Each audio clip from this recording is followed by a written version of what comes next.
Mariam, what does he want to do? Hello, welcome to Politics in Brief. I am Christiana Olayemi. Today's episode will be interviewing a controversial international journalist, Kemi Olunloyo. Okay, thank you for having me. It's a pleasure. Yeah, to set the ball rolling, Kemi, we know the status at which you grew up in. My question to you is, what instigated your passion into activism? Activism. Okay, well, I didn't grow up in Nigeria. I only spent 14 years here. At 14, I went abroad. I have to tell you the real reason why I got into activism, and nobody knows this yet. They just think I went to America and Canada, I saw gun violence and all that. Activism started with Mrs. Funlayo Kuti. For me, I'm now a spiritual person, a born-again Christian, and I believe in certain spiritual things. I shared this with Shem Kuti a few years ago. In 1978, Mrs. Kuti died on the 13th of April. We also had a tragedy in my family that year. My brother, Kemi Olunloyo, 8 years old, and myself were in the accident of the Ali Moscow riots in Lagos. And I remember that the room that I was admitted to was the very same bed that Mrs. Funlayo Kuti died. Sadly, our government raided their house and threw her from the top of the building, and she died. It was that very same bed I slept in. Because of my spirituality now, I figured that there was something in that bed she left behind. And today I'm an activist. I looked on Wikipedia, a list of Nigerian women activists, and I'm on that list alongside her and others.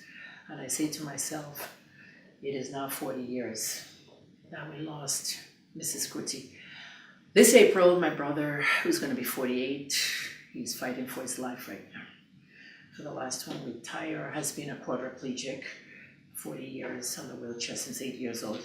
During the Ali Moscow riot, where Ahmadu Ali, our Minister of Education, increased tuition, and the students at Unilag and the area boys just destroyed Ikorodu Road, attacking government vehicles. We drove in from Ibadan. Big tragedy, and I've always been scared to come to Lagos since then. I feel that Mrs. Kuti, something with sleeping on that bed got me into activism. Okay, so now you've established the fact, the reason at which you went into activism. It's a spiritual thing. There is, what's going on right now in the country is, we heard of the Chibok girls being missing some years ago. Mm-hmm. Now the recent one is the Dapchi girls. Mm-hmm. What's your take on it? Is it the Buhari-led government that we should be blaming, or the military and the defense headquarters? Okay, I'm going to finish the activism one because it goes into this one. In America, I did drug and community activism, drug education and drug, rehabilitation. That was community activism, trying to get communities correctly situated. Kids won't get in trouble, blah, blah, blah. Canada, gun violence activism. Lots of young children were getting killed, especially black kids. So coming back to Nigeria, I started community activism in Ibadan. Chibok girls went missing. I didn't believe there was one girl missing for one day in Chibok. Where's the list of the girls? They didn't have a list. They didn't have YEC list. They didn't have, everything was just conflicting. To me, it seemed like election propaganda, pre-election propaganda. I've never believed there was anything called Chibok. Some people said it was the attempt by the incoming government to shame the outgoing government. This Japchi case, I'm one of the simple believers that girls went missing, 11 and 12-year-olds. There's a list out now. There's a committee panel. Someone's getting a salary in the committee. I want you to know what they're doing. This Dapchi situation is an emergency. The president must declare a state of emergency now. I said it this morning. I'm going to say it again. A state of emergency. We have young children, people's children, 11, 12, that have been kidnapped by Boko Haram. The insurgency was conquered. It ended. But Boko Haram is coming back in different forms. So you're now saying that it's not the defense that we should be blaming, it's the Buhari government. I'm not saying blaming anybody. He should come out to do something about. That's not what I'm saying. No, the military was actually sent in there, and we heard of them withdrawing back to some of the. Let me tell you, as a journalist, what I see here, okay? Because I was not even into that Chibok girls. Ezekwesili and Aisha Yusuf and all those ladies, Buki Shonibare, I fought them. Okay, because of this Chibok thing. But this Dapchi thing, I'm in it front, left, and center. I'm not an investigative journalist anymore in Nigeria. I don't do it anymore after all this arrest and stuff. But as an opinion journalist now, okay, what I'm saying, an opinion journalist and a health and wellness journalist. A health and wellness that I'm doing now is not just medical stuff, it's health and wellness. Some people are not sleeping at night. Their health is bad because their children have been missing. Opinion journalism, what is my opinion? Listen to it. If you don't like it, your problem. What is happening right now is that there's a lot of bad things. Public relations is bad. 0. That's one of my 3 degrees. I have 3 first-class degrees, pharmacy, public relations, and journalism, US trained. In public relations, I'm an expert on crisis intervention. Okay, that part I've done in US. Big companies, crisis, people dying. 25 people died after eating sandwich, listeria, Maple Leaf Foods. This is Nigeria, my own country, where we have a crisis situation. The president must declare a state of an emergency. Airplanes, anybody wanting to help us, the British, dispatch them into Nigeria right now. Those children are not going anywhere. They're not going to a forest. They're not going to Chad. They're not leaving Nigeria. We must find them. Now, public relations disaster. Okay, Lai Mohammed. Uncle Lai is what I call him. Lai Mohammed is there as Minister of Information. He's trying to give out information. But he can't give out the right information because they're distorting it behind. The military shut down their Twitter for 6 hours, thinking nobody noticed. I noticed. We noticed. Some of us. They shut down their Twitter for 6 hours because they were changing the spokesman. Usman is gone. Usman didn't do a good job. Usman was protecting his tweets on his own personal account. You don't do that if you're an army spokesman. Now we have Chukwu. I think it's Brigadier Chukwu now. They've changed. Okay, so the Twitter is back. Now, who fights insurgency? It's the military. They go there and they say, we've handed over to the police. The police can fight insurgents. Boko Haram killed police left and right for years. So now that they're saying they handed it up to police, police said, nobody handed it to us, so we can't handle this, so, okay. Yobe government said, we heard that the military rescued some girls. Yobe government said, Governor, is it Yari? The governor said nobody was rescued. 2 days later, the governor said, yeah, some were rescued in a new statement. Everybody's like, we're lying, we're not lying, we're doing what it is. No one's thinking about the best interest of the girls. The girls are missing. These are not the Chibok-like ages. These are kids, 11, 12 years old. So I want the president to declare a state of emergency. I want all the air chiefs, they said the air chief is over there now, all the service chiefs to move into Yobe State. Yobe is a very big bed for Boko Haram, and we are in the same boat, pre-election propaganda. But this time it's not just propaganda, okay? They have captured girls here, and families are now talking to the media. We have BBC up there. Stephanie Haggerty is there every day. If I had my way, I'll be up there too. It was in the news that you were in prison. Could you tell us what the accusation was and who accused you? Why? You guys know what the accusation was. Let's go straight to the point. I was in prison because of something called criminal defamation and cybercrime. Okay, the Nigerian police arrested me, 14 of them. AK-47s drawn, surrounded my house. I posted something on the internet, something they thought I wrote. I called it pastor, philanderer, corruption, blah, blah, blah. No, I didn't write it. It was an 8-page letter sent to me as a news tip to investigate something. They didn't give me the chance to investigate it. Clearly, the document I posted was the first page of that letter. You guys did not know until today that it was actually 8 pages, something that could potentially destroy a church. Yeah, 8 pages. Well, that side, the pastor's side, Pastor Ibiomi's side, thought I wrote this stuff. The Nollywood actress. He's having an affair, blah, blah, blah. I didn't write this stuff. Clearly on the top it said, I just received this from Salvation Ministry member who says I need to investigate this. There's a car missing, and the car was given to the actress. So if you know this pastor, this church, contact us. I didn't know the Salvation Ministry or this pastor before this stuff happened, but I do a lot of pastor stories and they're all correct. I've investigated Adeboye 3 times. So don't tell me that Adeboye didn't feel like suing me. Everything I reported about Adeboye was correct. Adeboye's children were on drugs in 2013. Still in the prison topic.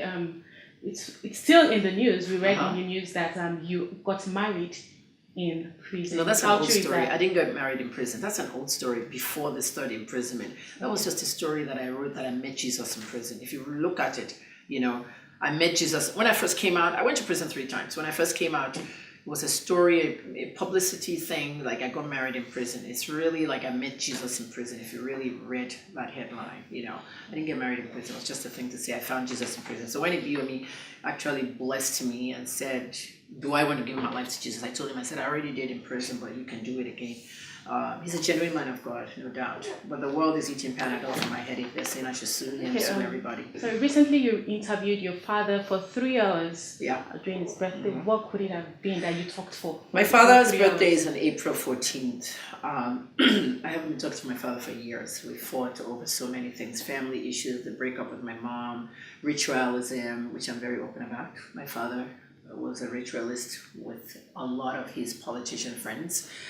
You can find that all up, online. On my 50th birthday, I did an audio book and I told the world what my father was doing. I wanted to free myself. It's out there. My dad gave his life to Jesus at Redeem in London. My brother's a pastor at Redeem, and my father is no longer into that stuff. But people are saying, she's a liar, she's this, she's that. Some others were saying, let Kemi talk. These politicians' children, they have been through so much. You don't know what they're doing in their houses. None of them will talk.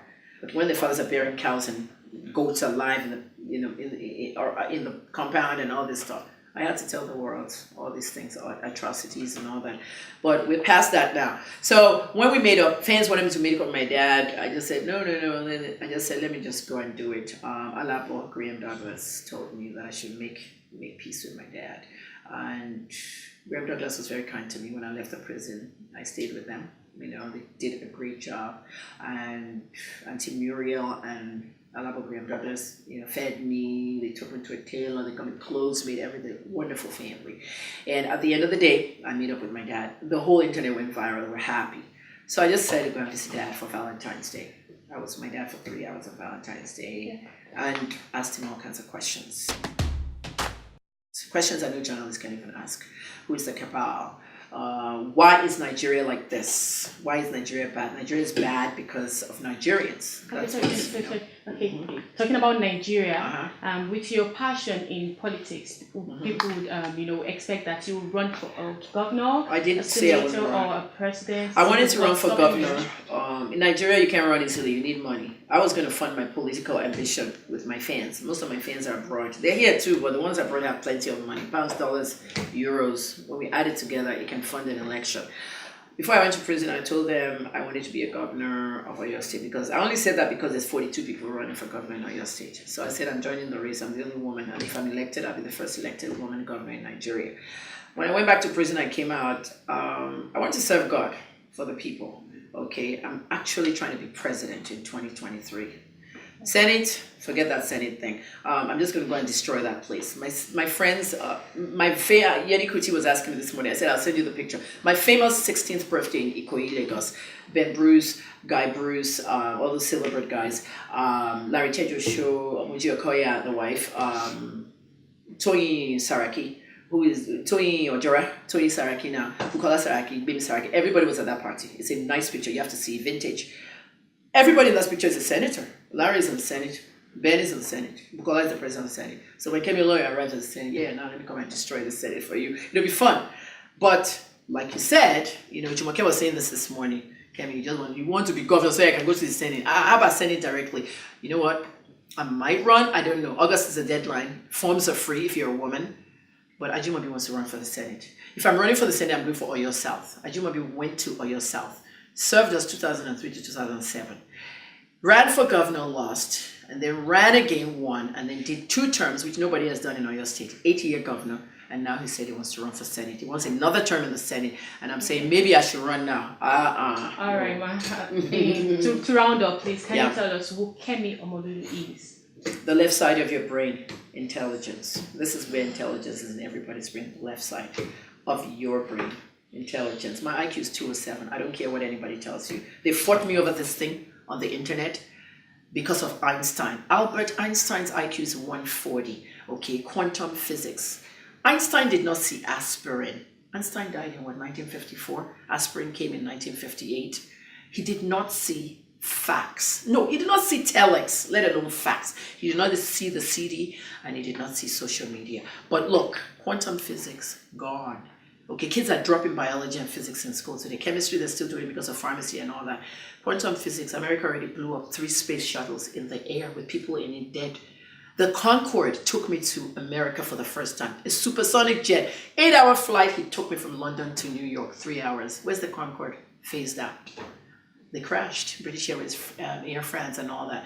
So there are people smarter than Einstein, and it's called Kemi Olunloyo. My father's IQ is 217. If it's not in the internet, it doesn't mean it doesn't exist. My dad is a mathematician, he's a genius. Okay, you see that $98 million that they said Alison Madueke returned or something, $98 million, try and convert it to Naira. It won't come out on your calculator. My father will tell you what it is. Thank you so much. I think that'll bring us to the end of this show today. Yes, Thank you so much. It's been a plenty. pleasure to have you around. Been a pleasure. Thank you so much for coming on Politics in Brief today. Thank you. Politics in Brief, thank you for having me.